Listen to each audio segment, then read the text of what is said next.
ఓం విఘ్నేశ్వరాయ నమః. మాఘపురాణము 13వ అధ్యాయము. వశిష్ఠుల వారు మార్కండేయుని వృత్తాంతాన్ని, శివలింగాకార వృత్తాంతాన్ని వివరించిన తరువాత ఇంకా వినాలనే కుతూహలుడై దిలీపుడు మరలా ప్రశ్నించాడు.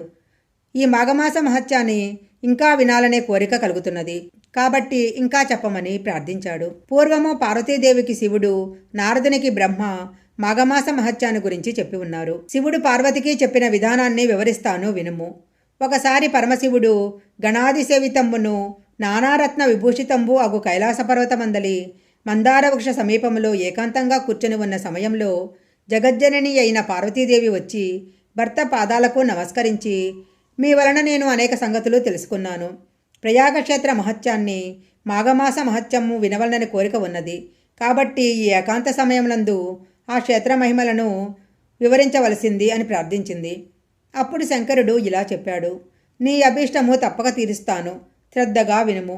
సూర్యుడు మకర రాశి యందు ఉండగా మాఘమాసమునందు ప్రాతకాలమున ఎవరైతే నదిలో స్నానం చేస్తారో వారు పాపముల నుంచి విముక్తులవుతారు, జన్మాంతర మోక్షాన్ని కూడా పొందుతారు. అలాగే మాఘమాసంలో సూర్యుడు మకర రాశి యందు ఉండగా ప్రయాగక్షేత్రమందు ఎవరైతే స్నానమాచరిస్తారో అతనికి వైకుంఠ ప్రాప్తి కలుగుతుంది. జీవనది ఉన్నా లేకున్నా కడకు పాదం మునుగునంత నీరు ఉన్న చోట కానీ తటాకమునందు కానీ మాఘమాసంలో ప్రాతకాల స్నానము గొప్ప ఫలాన్ని ఇస్తుంది. సమస్త పాపాలు పోతాయి. రెండవ రోజు స్నానం చేసిన విష్ణులోకానికి పోతారు. మూడవ నాడు స్నానం చేస్తే విష్ణు దర్శనం కలుగుతుంది. మాఘమాసమునందు ప్రయాగక్షేత్రమందు కల గంగానదిలో స్నానం చేస్తే మరుజన్మ అనేది ఉండదు. మాఘమాసమునందు భాస్కరుడు మకర రాశి యందు ఉండగా అందుబాటులో ఉన్న నది కానీ చెరువు కానీ నుయ్యి కానీ ఏదైనా సరే ప్రాతకాలంలో స్నానం చేసినట్లయితే స్నానానంతరము సూర్యభగవానునికి నమస్కారం చేసి దాన ధర్మాలు చేసి శివాలయంలో కానీ విష్ణు ఆలయంలో కానీ దీపం వెలిగించి భక్తి శ్రద్ధలతో పూజ చేసినట్లయితే మానవులకు వచ్చే పుణ్యఫలము అంతా ఇంతా కాదు.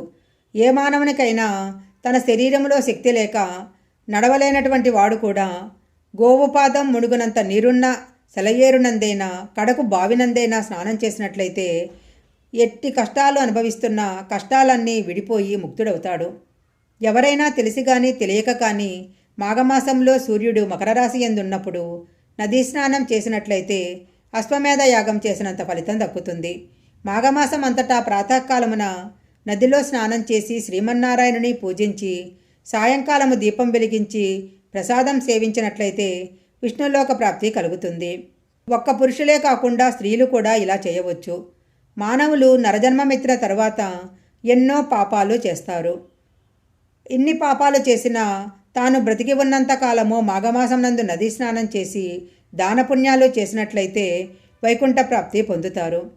మానవుడు మోక్షాన్ని పొందటానికి ఇది చాలా దగ్గరి మార్గము. ఏ మానవుడు మాఘమాసాన్ని తృణీకరిస్తాడో అలాంటి వారు ఎన్నో బాధలు అనుభవిస్తారు. ఏ స్త్రీ అయితే వేకువజామున లేచి కాలకృత్యాలు తీర్చుకొని నదికి పోయి స్నానం చేసి సూర్య నమస్కారము విష్ణు పూజ చేసి భర్త పాదాలకు అత్తమామలకు నమస్కరిస్తుందో అట్టి ఉత్తమ స్త్రీ ఐదవతనము వర్ధిల్లి ఇహలోకమునందు పరమునందు కూడా సర్వసుఖాలు అనుభవిస్తుంది. ఇది ముమ్మాటికి నిజము. ఎవరైతే అలా చెయ్యరో అలాంటి స్త్రీల ముఖం చూసినా సకల దోషాలు వస్తాయి. మాఘమాస స్నానానికి వయోపరిమితి లేదు.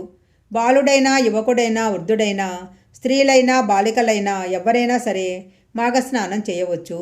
ఈ మాసమంతా కడునిష్టతో ఉండి కోటి యజ్ఞాలు చేసినంత పుణ్యం కలుగుతుంది. ఇది అందరికీ చాలా మంచిది. దుష్టులతో స్నానం చేసిన వారు, బ్రహ్మహత్యాది మహాపాపములు చేసిన వారు, సువర్ణము దొంగిలించిన వారు, మద్యము తాగి పరస్త్రీలతో క్రీడించేవారు మాఘమాసములో నదీ స్నానము చేసి విష్ణువును పూజించినట్లయితే సమస్త పాపాలు నశిస్తాయి. 12 మాసాలలో మాఘమాసము చాలా ముఖ్యమైంది. సకల దేవతలలో శ్రీమన్నారాయణుడు ముఖ్యుడు. అన్ని శాస్త్రాలలో వేదము ప్రధానమైంది. అన్ని పర్వతాలలో మేరు పర్వతం గొప్పది. అలాగే అన్ని మాసాలలో మాఘమాసము ముఖ్యమైనదవటం వలన ఈ మాఘమాసంలో చేసే చిన్న పని అయినా గొప్ప ఫలితాన్ని కలుగజేస్తుంది. మాఘమాసంలో చలిగా ఉన్నదని స్నానం చేయని మనుషులు తమకు లభించబోయే పుణ్యఫలాన్ని కాలితో తన్నుకున్నట్లే అవుతుంది. జబ్బుగా ఉన్నవారు, వృద్ధులు చలిలో స్నానం చేయలేరు కాబట్టి ఎండుకట్టెలు తెచ్చి అగ్ని రాజేసి చలి కాగనిచ్చిన తర్వాత స్నానం చేయించిన ఎడల స్నాన ఫలాన్ని పొందుతారు. మాఘమాసంలో శుచి అయి ఒక బీద బ్రాహ్మణుడికి వస్త్రదానం చేసినట్లయితే మంచి ఫలితం కలుగుతుంది. ఈ విధంగా ఆచరించే వారిని చూసి ఎవరైనా అపహాస్యం చేసినట్లయితే మహాపాపాలు సంక్రమిస్తాయి. మాఘమాసంలో నడవటానికి ఓపిక లేని వారు కాళ్ళు చేతులు ముఖము కడుక్కొని తలపై నీళ్లు చల్లుకొని సూర్య నమస్కారాలు చేసి మాఘపురాణము చదివి కానీ వినుట కానీ చేసినట్లయితే విష్ణు సాన్నిధ్యం పొందుతారు. పాపాలు దరిద్రము పోవాలంటే మాఘస్నానం కంటే ఇంకొక పుణ్యకార్యం ఏదీ లేదు.